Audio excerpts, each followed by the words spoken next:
Good evening. I'm Ron Burgundy, and this is what's happening in your world tonight.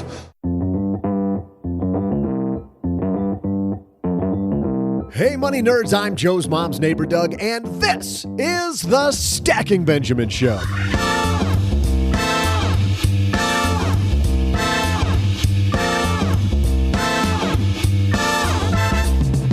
It's a fantastic Friday, and we're about to spice it up even more with a great lineup for you. From the Paychecks and Balances podcast, please help us welcome Rich Jones. And author of the amazing book, Control Your Cash, it's Greg Mcfarlane. And finally, from Afford Anything, Paula Pant. And here he is, the guy you think of when you think retirement, Joe Saul-Sehy.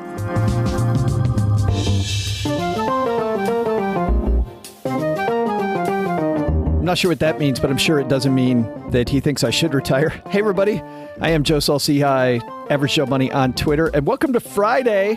We've got the equipment out for the road. We take it out and get it ready. We're going to be doing some road stuff soon, and I'm all excited about it. So we're going to have a little bit different microphone here at the beginning just to make sure that this stuff is ready to go when we need it. It's a little like September 20th, 2013 when I got my new Nike shoes.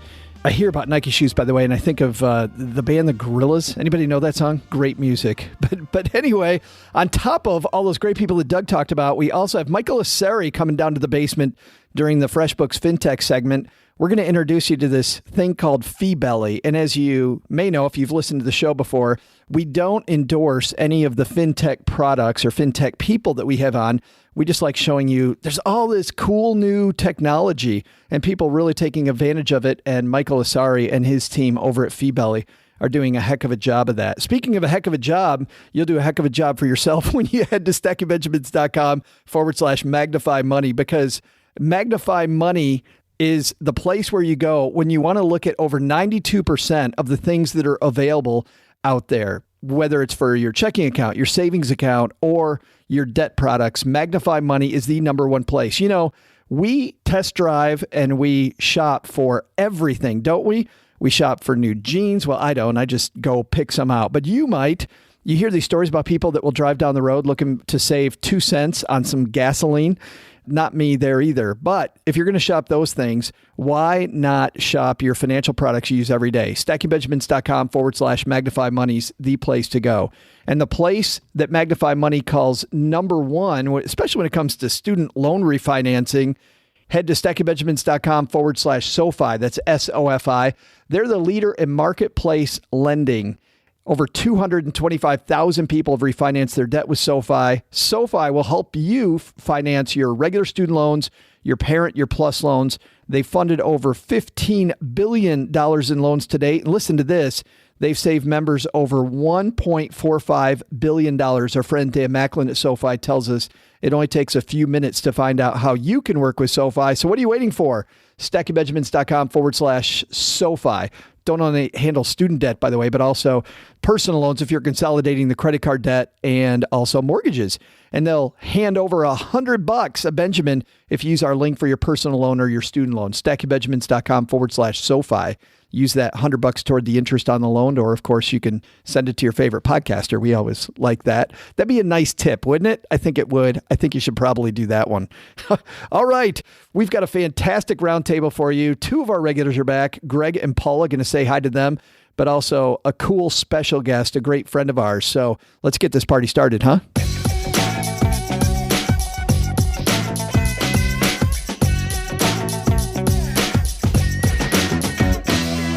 All right, let's walk across the room here and fire up my dad's shortwave and get the greatest minds. And we've got 2 of our 3 main contributors back and a fantastic mind from the world of podcasting joining us. So with that, let's go out to Las Vegas, Nevada, where the gorgeous Greg Mcfarlane joins us. How are you doing, man? Hey-o. Not doing a podcast. I'm the only person on today's podcast who doesn't have a podcast of his own. I know. What are you thinking? You got to get in the game. What would your podcast be about? Man, I can't think of a funny thing. Son of a I saved all my material for the actual podcast. And I thought that was a softball too, and I couldn't think of any for you either. 17 years on radio, thinking on my feet. And then a guy I talk to every week stumps me. Great to have you back after 2 weeks off. Hope it was a great 2 weeks. You're stretched out. Should have gone longer. Stretched out and ready to go. And across town from Mr. McFarlane, 2/3 of our podcast comes from Las Vegas, which is funny for a financial show. Paula Pant from Afford Anything joins us. Hey, you know what, Greg? I know what your podcast could be about. The Oakland Raiders moving to Las Vegas. And sucking $750 million off the public teat and giving that money to a guy who's already rich. It's so amazing. To build a stadium. Which is going to have 8 dates a year. Given your love for sports and your appreciation for your home of Las Vegas and your general opinionated nature, I suspect you would have a lot to say about this. A podcast's worth of material. Yeah, my love for sports is less strong than my love for not getting raked over the coals by a guy who inherited a football team. Yeah. And a guy who's wondering how he inherited his spot on this podcast. How's that for a clumsy segue? One half of the Paychecks and Balances podcast. It's the one and only Rich Jones joining us. Glad you could make it, man. Yeah, this is awesome. I must say it's a surreal experience. I normally listen and I'm laughing and responding and I'm like, oh, now I'm actually live with the people that I'm normally listening to. But looking forward to it. It's surreal for us, Rich, that half of the awesome Paychecks and Balances podcast would actually come on this show. So we're pinching ourselves. So thanks a lot. Happy to be here. Well, let's get moving. Let's get into it because we got a lot of ground to cover. We're going to cover 9 things from a single article today. This piece comes to us from cheatsheet.com. It's 9 lies you've been told about saving for retirement. Now, I didn't even get, Paula. That's probably a spoof on 9 Lives they're talking about, maybe? Oh, I didn't get that either. I just figured they were going for an odd number because odd numbers are more clickable. Yeah, I don't get that either. But anyway, Megan Elliott wrote this, and there's 9 of them, and I thought we'd go through these. So it says, saving for retirement's no picnic. You have to be disciplined and focused on the future if you hope to save enough money to see you through your golden years. You also need to be able to separate the truths about retirement saving from the lies. So let's see how we've been lied to, and Paula, will stick with you. Lie number 1, they say, is you have plenty of time. Is anybody lying about the fact that you can save tomorrow? See, here's the thing. The headline is 9 lives you've been told about saving for retirement. I don't think anybody, at least I hope, and maybe I just maybe I just live in a bubble, but at least I hope that nobody actually tells you that you have plenty of time. People assume that because they like to think it, but, you know, people tell you what's actually true, which is that the earlier you start saving, the better. Greg, you're a math guy, and obviously the math is pretty clear. Save early and often like it's a Chicago election, right? But wasn't there a time early in your life when you thought, saving, I can do that some other day? First of all, the important question, are odd numbers really more clickable, or is Paula just yanking our chains? I think that's actually proven. You know, I heard that at FinCon, at a session at FinCon once. I haven't independently verified it. I was told that when I started working in media by the media people. Whenever I pitched something to media, it always had to be a 3, 5, 7, or 9. Good old listicles. That sounds awful, but I promise that's about actual articles. Right. Yeah. So, Greg, plenty of time? I reject the notion, like Paula was saying, that that's a lie. Never in my life have I heard anyone say, yeah, you have plenty of time. Even when I was 18, hell, even when I was 14 and just entering the workforce, I was told to start saving now. Yeah, but rich people... I don't know on what planet it's conventional wisdom that you have plenty of time. That's what I thought, too. I'm like, really? I've always been told start early. But, Rich, Paula's right on one account, which is people, even though they're told that they should start, people don't start.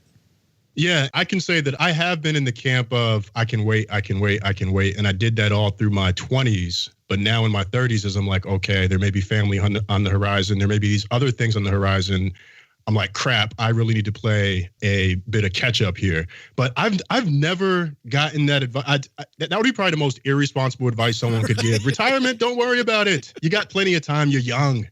It's the perfect time to get started. Right. It's like, Greg, you got a choice. You can go to the ball game or you can save. You can, like your bad friends telling you, don't save money. Go watch the Oakland Raiders play.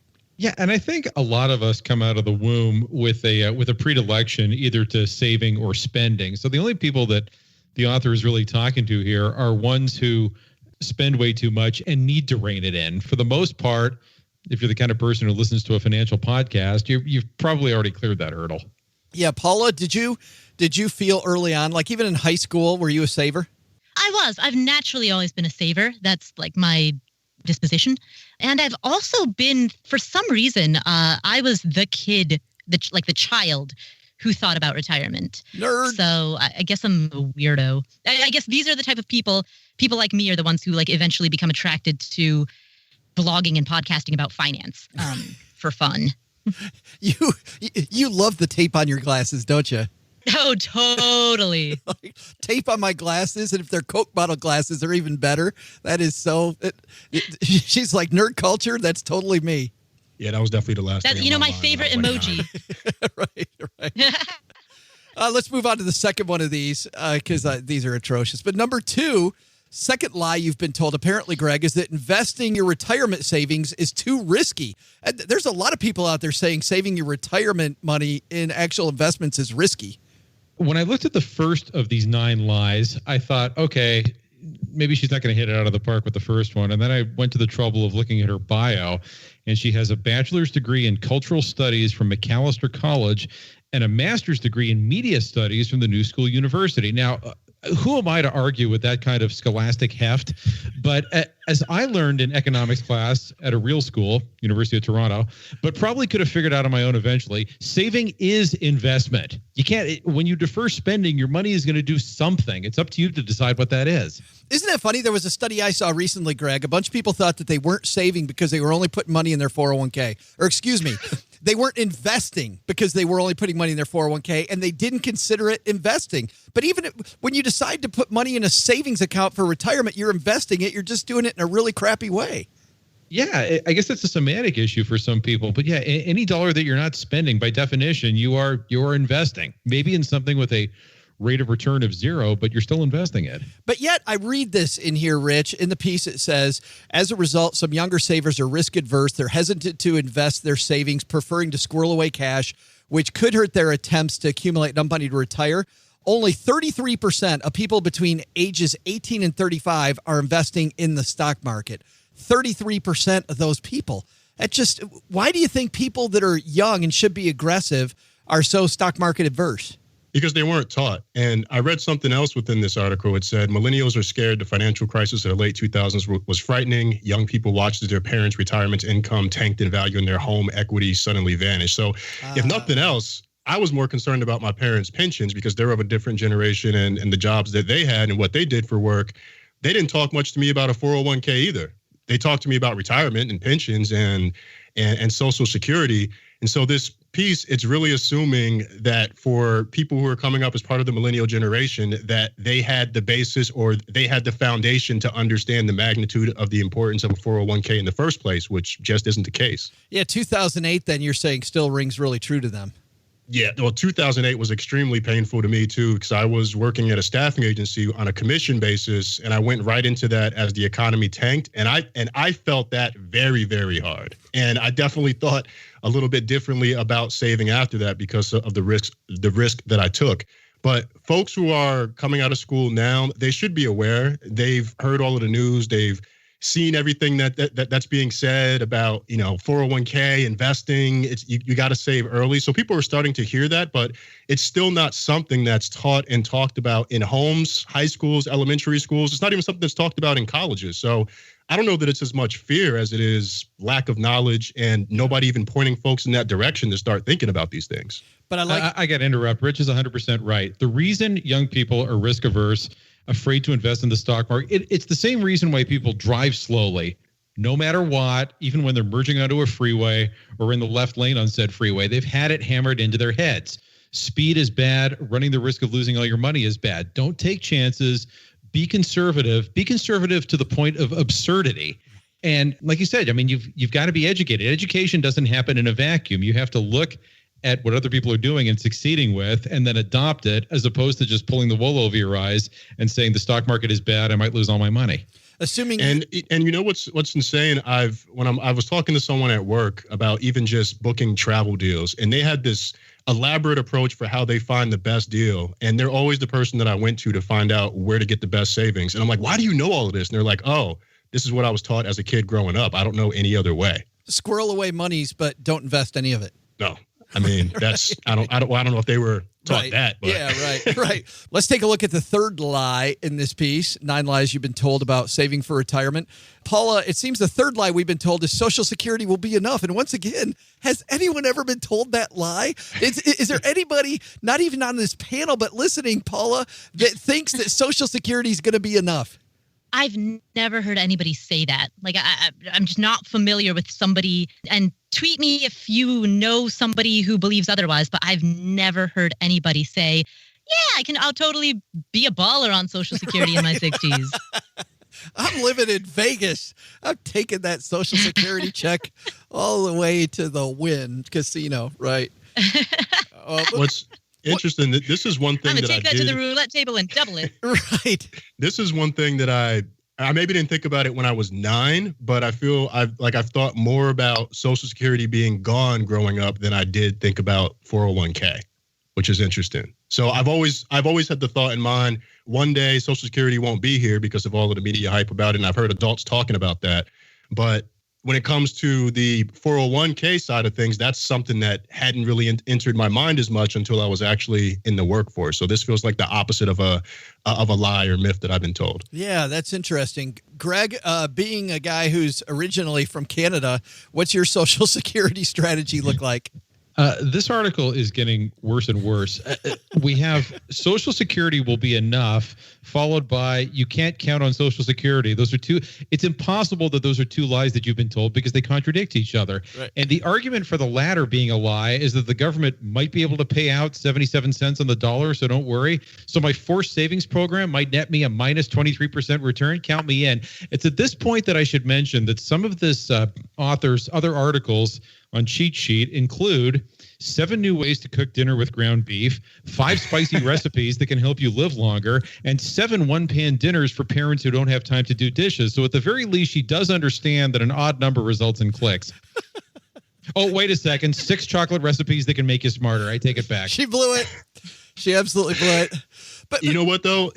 Greg makes an interesting point, and I've had this issue for a while. I try to never knock someone else's hustle, but I've noticed this rise in copywriters who are writing about any topic, but they don't actually have experience in that area. Yeah, well, and it feels like that might be a little bit of the case here, but food for fodder nonetheless.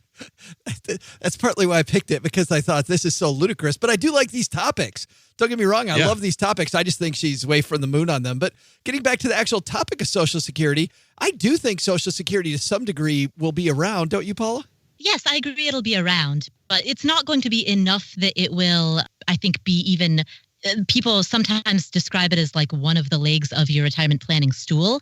I wouldn't even go that far. I wouldn't call it a leg on the stool. I would just call it icing on the cake. Yeah. So I'm really like mixing metaphors here. Yeah, call it maybe enough money for like gas money, right? Yeah, gas money, beer money. Like you've got your retirement stool that should not consist of Social Security, and then you've got a cake on top of that with some icing on it and some candles. And the Social Security provides the paycheck that buys you the candles. You get what I'm saying. It'll be around, but it's not going to be a lot of money. So don't plan on it and just see it as a bonus. We get to number 5 here, and we finally find a lie that I have actually heard, which is that you're going to need about $1 million to retire. And Greg, you do, once again, back to your math background, you start to do that math, $1 million is nothing.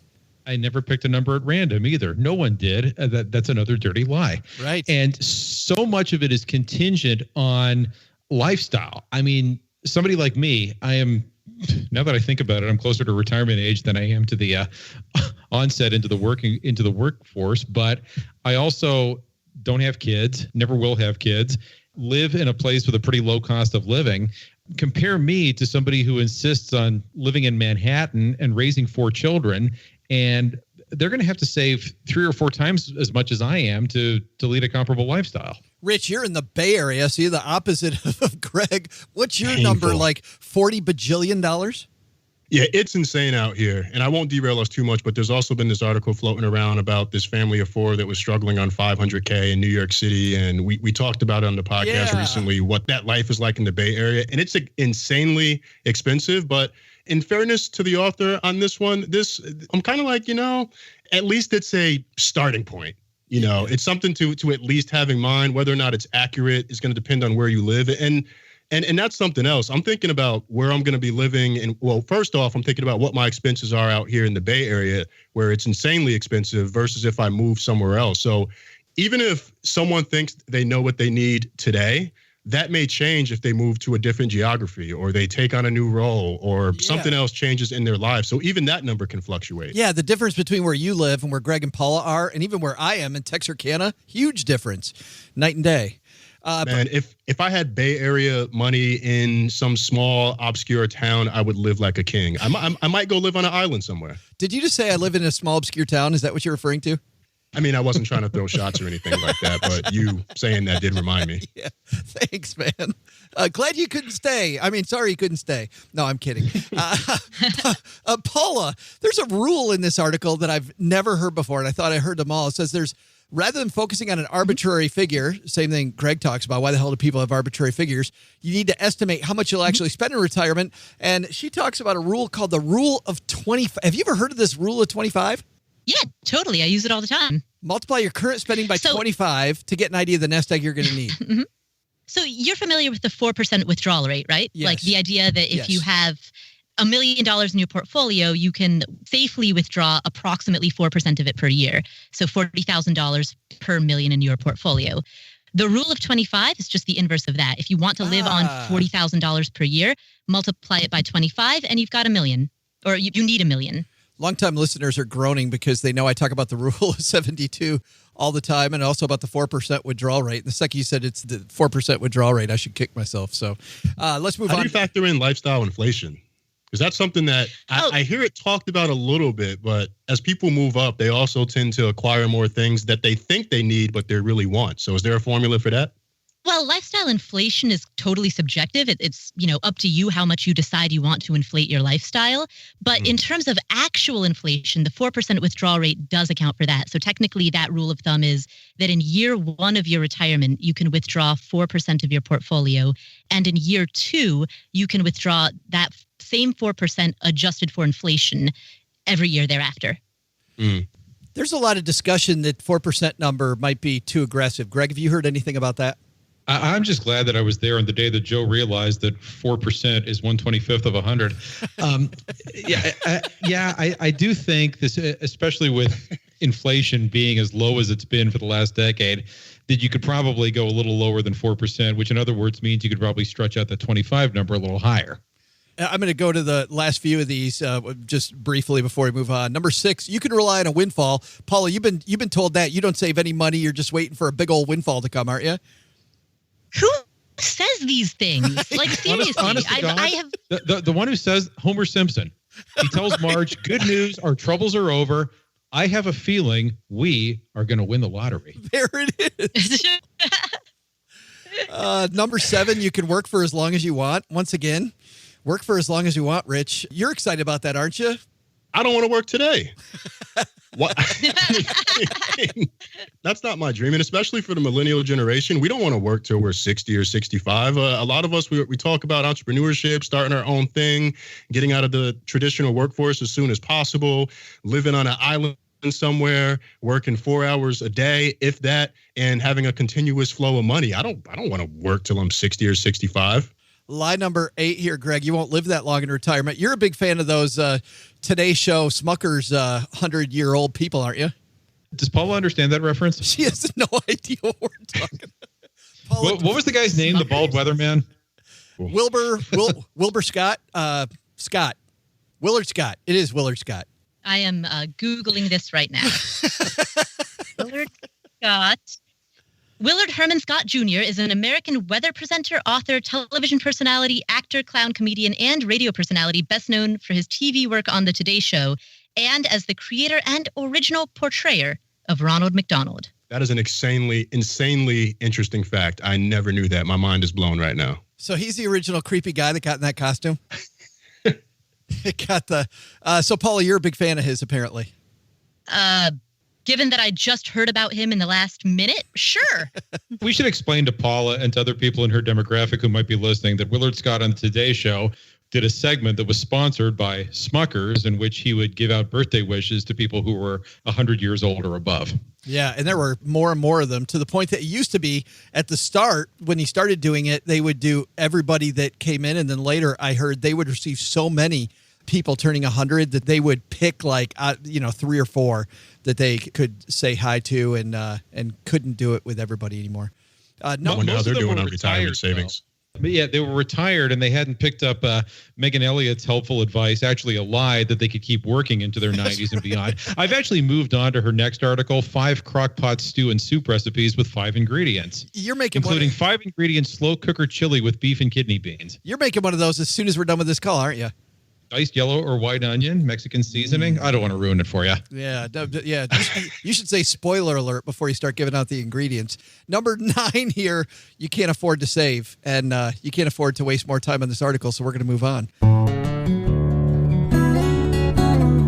Hey, we got to take a quick break from this awesome discussion with Rich Jones from Paychecks and Balances, Paula Pant from Afford Anything, and Mr. Greg Mcfarlane, to say a big thanks to everybody who has used FreshBooks. You know, you're racing against the clock to wrap up 3 projects, or you're prepping for a meeting later in the afternoon, all at the same time while trying to tackle a mountain of paperwork. Well, guess what? Welcome to life as a freelancer. Challenging? Absolutely. But our friends at FreshBooks believe the rewards are so very worth it, because the working world's changed, and now that we've got the internet solidly in place, there's never been more opportunities for the self-employed. Work from anywhere, right? To meet that need, FreshBooks is excited to announce the launch of their all-new version of their cloud accounting software. Redesigned from the ground up, custom built for exactly the way you work. Get ready for the simplest way to be more productive, organized, and most importantly, to get paid quickly. Here are 3 things I really like about the new FreshBooks. First, you can create and send professional-looking invoices in less than 30 seconds.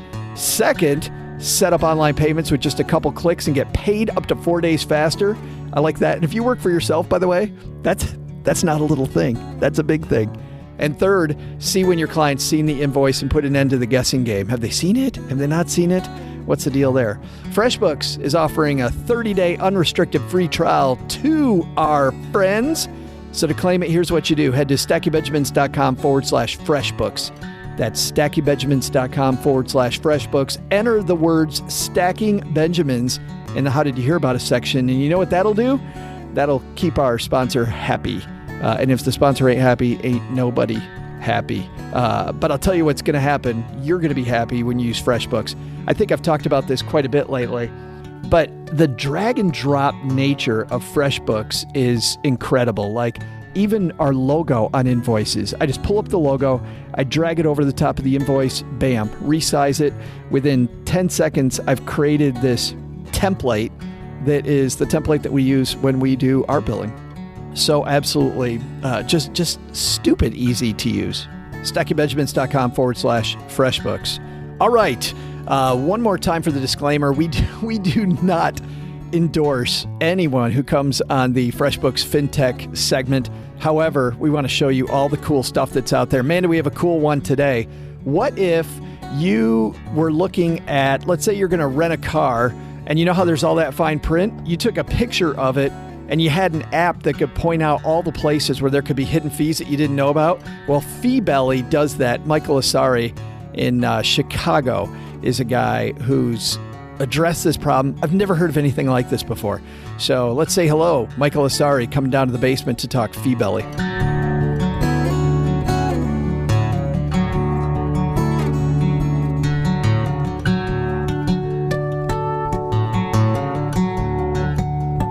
And on the line from Chicago, Illinois, on my dead shortwave, Michael Asari, the founder and CEO of FeeBelly, your fine print detective. Glad you could join us, man. Thank you. I'm glad to be here. Tell me what happened. I heard a story. I think you were at the University of Chicago when you decided to create FeeBelly? Correct. We had a project about, I took a mobile development class. FeeBelly was one of the projects I was thinking about, but I didn't really get it started till I got out, and then I pursued it full time. It seems crazy, and I'd never heard of this, which is why I'm so happy to talk to you. I've never heard of an app that will flag contracts. I mean, these contracts, as you know, Michael, are full of mumbo jumbo. How hard was it to create something that would kind of sort out the pieces that might be flags against somebody reading a contract? Yeah, there were two challenges. There were two challenges. The first challenge was I have to find the people that write these contracts and the people that write these agreements so they can actually identify the keywords, the hidden fees and hidden terms for me. Now, I went through several lawyers and paralegals before I was able to get somebody that's willing to give me those keywords so I can put in a database. And then I just wrote the algorithm for the front end where it just connects to the database, which has all these keywords that we put together from professionals that give us the hidden fees and terms. So that was the first challenge. The other challenge was actually the coding piece, Right. where basically this has never been done before. So it was kind of, we're struggling with the UX part of it as far as the user interface, but we finally were able to figure it out. And within 3 steps, you can know what you want to know about hidden fees or terms in the app. What was your interest originally? I'm just curious if you had a bad situation with a car lease or a rental that went bad, or was it just something that you thought of, walking down to the shore of Lake Michigan? No, I ran into a situation with a bank loan, and the person that I was doing my loan was a friend, and I thought he was looking out for me as far as the fees and the terms. It turned out that I didn't thoroughly read the fine print. I thought he would do that for me, and come to find out, I paid more than I should. It was time for me to pay the loan. And at that moment, I decided to think, wow, there's a tool right there that can help me read the fine print and also accurately tell me what the hidden terms are. When I'm engaging the loan officer, it'll be great. And that is how FeeBelly came. Gotcha. So walk me through it then, Michael. When I download the FeeBelly app, how does it work? Okay, so basically there are 3 steps. You download the app, you have to register if you're not already registered. So you register with your email, password, you sign in, and then when you sign in, you're given the option, what kind of document do you want to, look for the hidden fees? Is it a loan? Is it mortgage? Is it apartment? Renting? Is it a car lease? So you get several options, what you want to look for hidden fees from. So you have what we call a document type. So you pick, let's say, car lease. You pick a document type with car lease, and within the car lease, there are all these keywords embedded in them. And then so you name your document, whatever you want it. Let's say mice car lease. You pick the document type, name it, and then you just select the keywords you want to look for. Or you can look for all the keywords that we provide you, or you can choose and pick what you want. And once you click done, the algorithm just go through line by line, page by page, looking for matching these keywords with what a database is. What am I doing though, Michael? Am I taking a document that was sent to me and then I load it into the app, or am I taking a picture of it? Like how am I interfacing FeeBelly with the document itself? Yes, good question. So you have 2 choices. If you have less than 5-page document, I recommend you just take pictures of the document. Wow. And we do have the technology to convert the document into OCR so that it can be legible. The code can read it. If you have more than 5 pages, we recommend you download the PDF file of it to FeeBelly, and FeeBelly will take care of the rest. I'm sure already, even though it's a very young product, you must have some wild success stories already that people have found, surprises that they didn't know about. Yes, I have. Actually, there's a couple of guys in Singapore that emailed me about some of this. Apparently, these are they come to the U.S. for a visit. These are tourists. So they were renting a car, and they actually used FeeBelly, and they were able to find some of these fees that they were overlooking. So that's one story that I can share with you guys. The other story was there was a gentleman that was going to buy a mattress for his son, and basically he went to the store, and then he told the officer, "Look, I want to look at your agreement." So he pulled out his cell phone, started scanning the document, and the salesperson said, "What are you doing?" He says, "Oh, I don't need to read it. I have an app that does that for me." The guy was so overwhelmed, the salesperson, that, man, you know what, I got to download this too, So these are some of the stuff that is quite interesting, what people are using it for, Well, being a guy who was in financial planning for a long time, Michael, I mean, there's so many contracts and nobody ever reads the fine print. Right. And all the ways that companies make money or the way they hold things against you are all buried in that print. Right. And just so you know, the idea about fee belly is it gives users an advanced knowledge of consent, which is they walk in that store with an idea about what the hidden fees are. And they can engage the people or the seller. Say, look, can you waive this hidden fee for me? Or can we renegotiate the terms? Or I can go check out a competition where they have. Yeah. So it gives you this tool where you can actually have some sort of control on what you find in these. Yeah, I love that. Anything that gives me a little leg up. What does the app itself cost, Michael? Yes, the cost structure is 3. There's a free version which don't have all the bells and whistles, and then there's a premium version that costs $8.99 a month or $99 a year. So you can subscribe to that, but those have a lot of bells and whistles for you, the premium version. The free version, you can still use it. So there's 3 cost structures: free, $8.99 a month, or $99 a year. Nice. And what are some of the bells and whistles I get with the premium that I don't get with the free version? Well, with the free version, you only can take 5 photos or 5 pages, or you can download 5 PDF files. Okay. With a premium, it's unlimited. You can download as many as you want. 200-page document, 300-page document, the app can handle it. You also get access to over 400 plus keywords that the industry, these are research keywords that the industry provided us, hidden fees and terms. You get access to that. With a freemium, you only get 16. And also, you can store as many scanned documents as you can in FeeBelly. The storage is unlimited for the premium version. And with a free version, you only have 5 scanned documents you can store. Gotcha. So for somebody who is looking at contracts fairly often, the premium version's a no-brainer. If somebody has a one-off, one-time deal, download the free version to start, and then if you need more, then upgrade later, I would think. Exactly. Yeah, good stuff. I've never seen anything like it, Michael. Congratulations on what you've done so far. What's the plans coming up for FeeBelly? Any build-outs that you're planning? Yes. We plan on coming with a B2B version. And basically, the B2B version is for companies that are very paperwork intensive, like legal, insurance, banking, investments. So basically, it's a desktop version where it basically has a plug-in into your browser. And with this B2B version, you can actually type your own keyword, the keyword you're looking for in the contract, and it goes in and look for it for you. It's fast, it's reliable, you don't have to read, because basically I have a lawyer friend and he tells me that the way they do it right now is when they get a 100-page contract, they split it among the lawyers in the firm. Everybody takes 10 pages and they all read it. Right.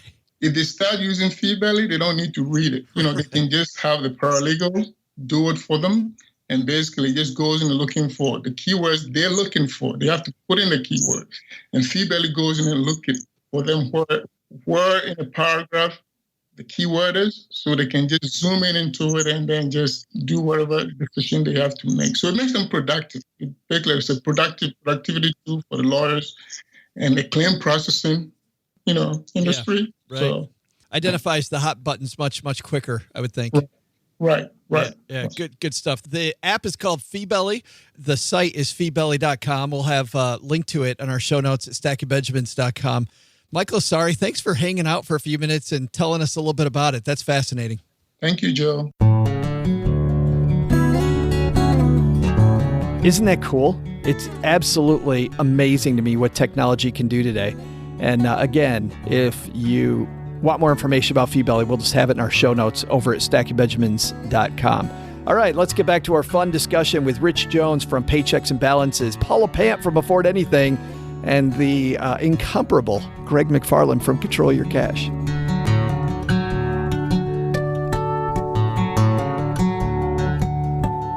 let's go to my favorite thing to do, which we haven't done in a while, so I thought we'd do it. In fact, we're going to do two of these. We're going to do one this week, and you know what? I'm already planning next week. We're going to do one there. This is the Moneyologist column, which is always fun. These quirky letters that are written to the Moneyologist at marketwatch.com.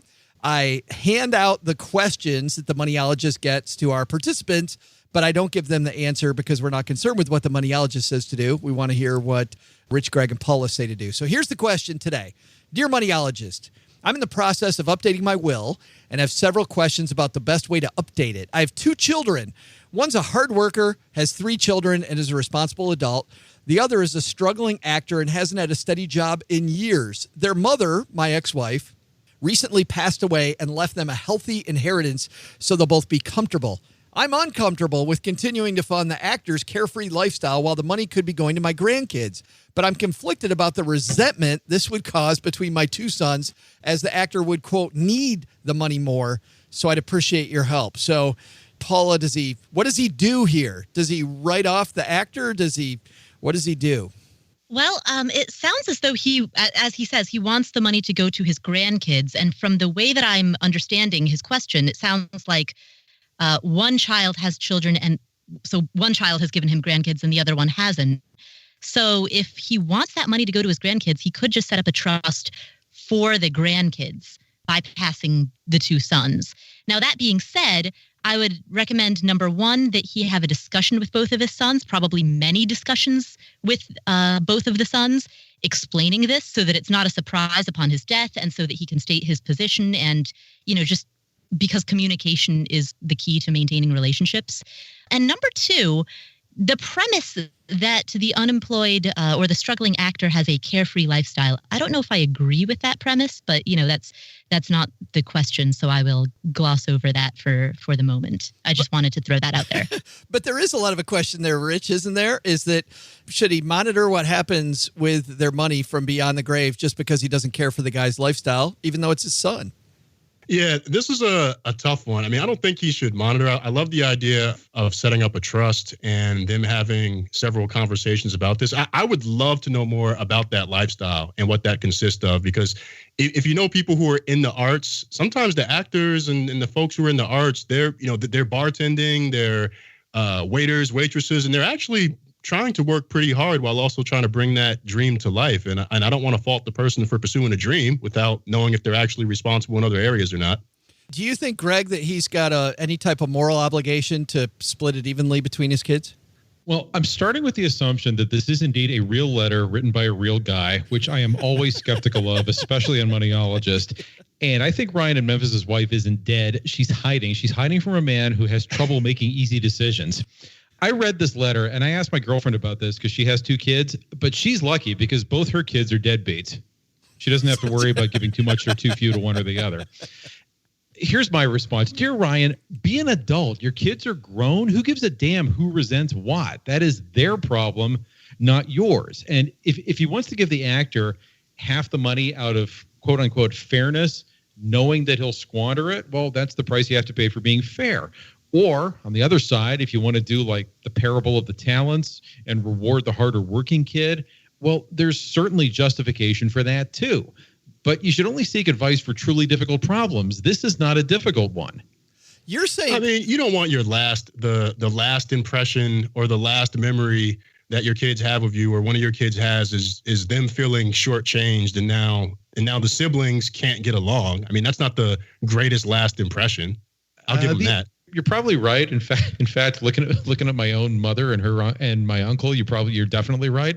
The actor kid, though, I think has got to understand on some level that he is maybe not worthy of half of mom's inheritance, if indeed he has been doing nothing more than playing cop number 2 in community theater over the last decade. It's so brutal, man. But what's the worthiness factor, though? I mean, are we judging worthiness based on his career? Well, I just think that this Ryan has to ask himself, do I want to split everything down the middle? Right. Or do I want to reward success? And honest to God, there's no wrong answer to this. Right. There really isn't. I just don't see why, if you're seeking somebody's advice just because you need justification for it or what. You're saying he knows what he wants to do already. Just do it and man up. I think so. Yeah. Paula, It's interesting as I think about your answer to this. You're kind of avoiding the issue altogether by really disinheriting both sons and having it ultimately just go to the grandkids. So then Ryan gets his cake and eats it too, going back to your icing on the cake kind of analogy.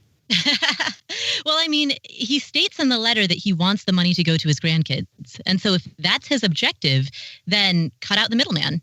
Yeah. Give the money to the grandkids. Yeah. And then he can tell both kids, hey, I disinherited you both.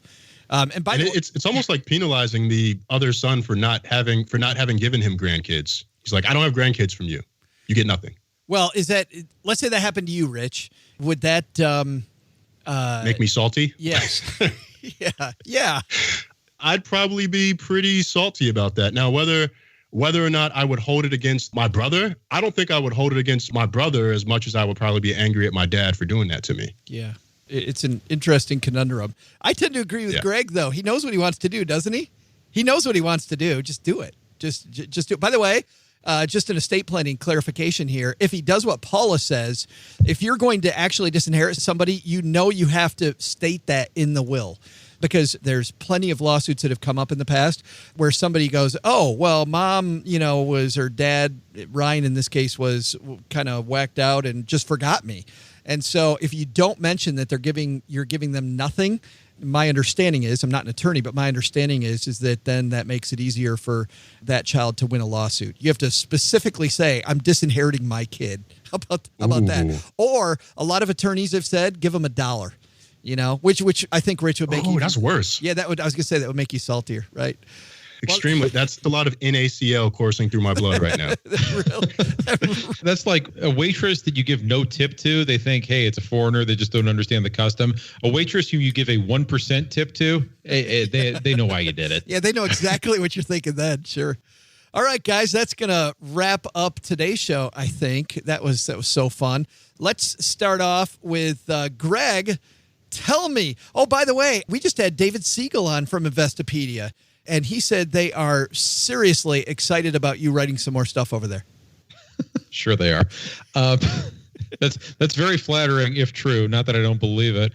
But you'll be happy to know that I have re-upped the Control Your Cash domain for another year. Awesome. So there's hope.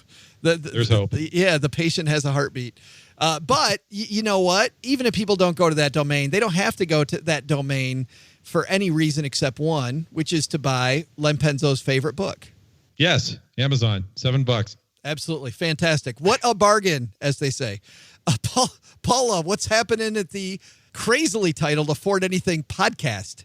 So at the Afford Anything podcast, we have, I recently released an episode featuring Aaron Lowry from Broke Millennial on the topic of raising kids who are entitled. Raising kids who are empowered and not entitled. So that's on the air and available for download since we've been talking about inheritance. We also have an episode of Ask Paula coming up with the retirement answer man, Roger Whitney. And we also, coming up, and I've been promising this for months, it's actually about to air fairly soon-ish, an interview with a guy who has played, he's very experienced with like chess and various like kind of game theory. He's going to talk a little bit about game theory and the way that we apply some of the broader lessons in that to decision making. Wow. So that is all coming up on the Afford Anything podcast. I love, by the way, that Aaron Lowry interview. I thought it was interesting talking about when her dad became a millionaire and her becoming a millionaire and the fact that she figures out inflation. She solves for inflation first. I thought that was fantastic. Aaron Lowry's awesome. We got to get her over here very soon, but we'll link to that in our show notes. Yeah. At Stacky Benjamin's. I absolutely loved that. Yeah, you guys had a fantastic time together. It seemed like you and Aaron were having a party, Paula. She was great to talk to, and there's some certain things she said, like her dad became a millionaire at whatever age, and so she decided that if she could be a millionaire by 35, that would be the equivalent to the age that he hit millionaire status if adjusted for inflation. That's the type of thing that. I don't have a lot of friends who say that. No. And I really enjoy talking to people who do. Yep, that's what's great about Aaron Lowry. Hey, Rich, thanks a ton for stopping by, man. We really enjoyed having you on the show today. Yeah, this was awesome. And we have a lot of exciting things coming up over at Paychecks and Balances. So this week we're talking about the $500,000 struggle, the story of a family of four struggling off of $500,000 based on an article from Financial Samurai. And then we're also going to be talking about renting versus buying with Kirk Chisholm, who's in the financial fiduciary world. And we also have an episode coming up about back to budgeting basics and the backdoor reference for those on the career side who think that the people who they put on paper as their references are the only people who will be asked about them. Kirk Chisholm is also, there's another smart guy right there. Yeah. So we met him at FinCon, kept in touch, had him on, had a great conversation. So looking forward to getting that out into these streets. That's awesome. And if you haven't listened to Paychecks and Balances, not only did you guys have great discussions, but the banner that you and Marcus have, holy cow, I'm out on my run and people are wondering what I'm laughing about as I'm running and listen to you going on. That's crazy. Got to make money funny. Right. We'll have a link to the show and on our show notes at stackingbenjamins.com. All right, guys. Thanks for playing. Thank you. See you later. Thanks, Joe.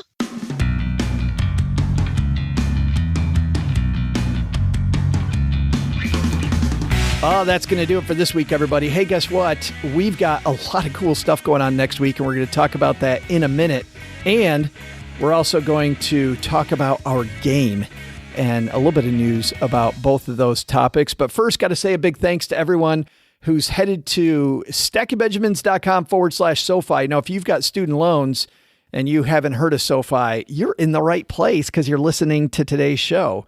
SoFi, though, not only can help you with student loans, but they also do personal loans and mortgages. Here's how it works. You point your browser to stackingbenjamins.com/SOFI, and it'll ask you what type help you're looking for. And from that point, fill in a few details about yourself. And bada boom, bada bing, our friend Dan Macklin over at SoFi says in a few seconds, in most cases, you'll know everything about how they can work with you. You can pick different terms in terms of refinancing the student loan. So if you need to stretch those babies out because of cash flow reasons or speed them up and get rid of it all at once, they'll show you all the different options. And there's tons of options. Also, they'll show you the interest rate, and you'll be blown away by how much money you can save by saving money on the interest rates on your student loans. Or cut up the credit cards, take out a personal loan, and get yourself on track there. stackingbenjamins.com/SoFi. It's so easy to use, by the way. Magnify Money lists their fine print rating as A+, meaning it's all easy to understand and straightforward. You won't need fee belly when you go to SoFi. For your mortgage, student loans, or personal loans, head to stackingbenjamins.com/SoFi. They're going to throw in $100 if you use our link for your student loan refinance or your next personal loan. And the place that calls SoFi number one wherever they compete is Magnify Money.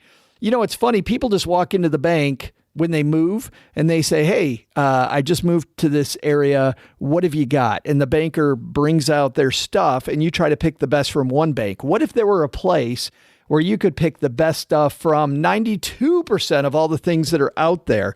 Well, we've got it. stackingbenjamins.com/Magnify Money is that place.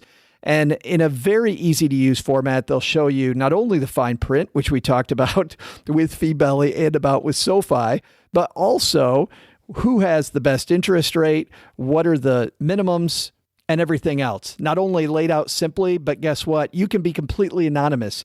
It's not one of those sites where you have to create an account, then log in, give them your blood type, tell them your mother's maiden name before you actually get any information. Be completely anonymous until you're ready to go. stackingbenjamins.com/Magnify Money. All right. Two things here at the end of the show. First of all, for those of you new to Stacking Benjamins, welcome to the party. Where have you been? We have a game we play on Fridays. OG isn't here with me, so I entertain myself by creating a game that you get to play along with. So either in the early part of the show, the first few sentences, or in the title of the show or the show description, I have hidden something, and it might seem a little awkward. Maybe I talk about something that you're thinking, what the heck is that about? Well, match that up with the things that I've talked about in earlier weeks and try to put together a common theme. I'm looking for that theme. Here's the deal. We accidentally skipped a week because I forgot to tell Steve, our engineer, that we were actually playing a game. So week number 2, there isn't one. So last week, The week before that, and the week before that, we played a game. But the week before that, we didn't. And then the week before that, we did. So now you've got a few weeks. We're only a week away from the end of this 8-week run. So you've got one more week to get in your game. And what we do is if you answer the question and you get your answer in within 24 hours of the first person, we put all those people in a hat, pull out a winner, and that person gets a prize package we prepare specifically for you. And finally, I've been traveling, I've been sick, and I finally got Jeff out his prize package for last time. And Jeff got some cool stuff. We gave him an Echo Dot, a board game that I like. Jeff is in the finance industry, so he told me a little bit about himself, and there's this cool game called Stockpile. I gave him a copy of that, and then also a Stacking Benjamins t-shirt so he can advertise for the show. You know, we always send people advertising when they win stuff here. Wear us around. By the way, blogger JD Roth said in a recent post on Facebook, said he wears our t-shirts all the time because they're super comfortable. And they are. They're not only pretty badass, but they're also very, very comfortable. StackingBenjamins.com/shirts if you want to check them out. By the way, speaking of badass, let's talk about next week. Jen Sincero wrote a book called You Are a Badass. And it got some traction, but about 8 weeks after it came out, which if you know how the New York Times bestseller list works, this doesn't happen. But about 8 weeks after it came out, it became a New York Times bestseller because there was so much traction behind the book. So when I heard that Jen was writing a new book called You're a Badass at Making Money, well, we got to talk badassery with Jen Sincero.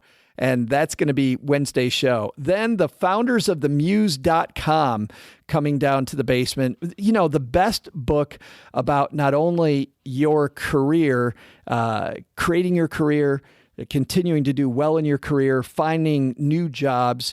I haven't read a book this good on this topic in a long time. I can't think of a book I like better on this topic than this one that comes out next week, The New Rules of Work.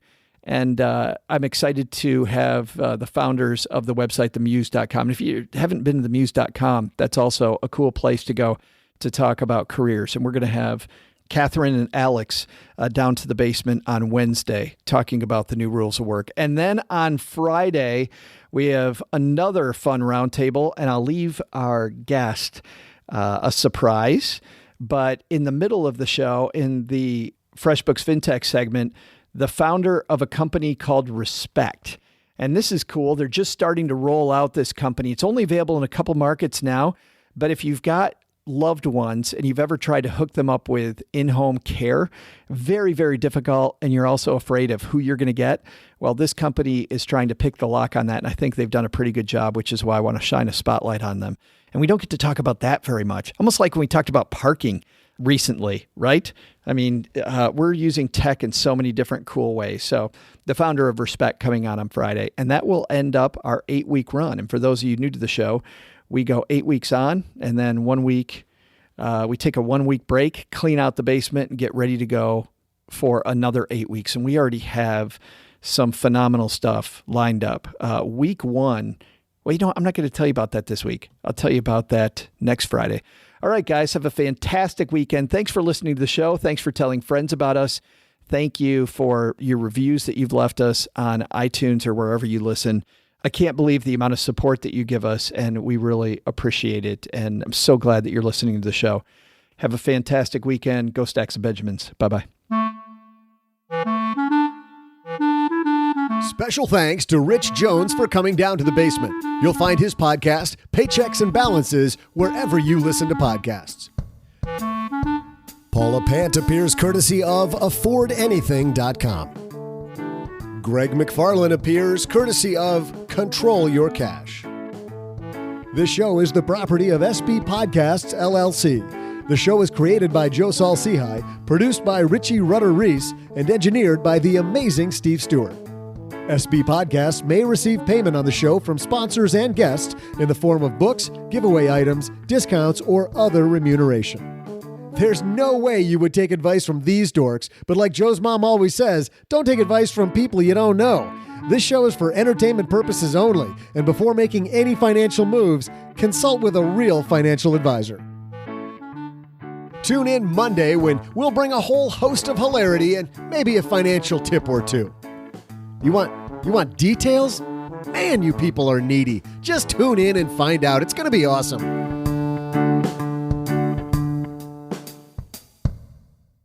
Wait!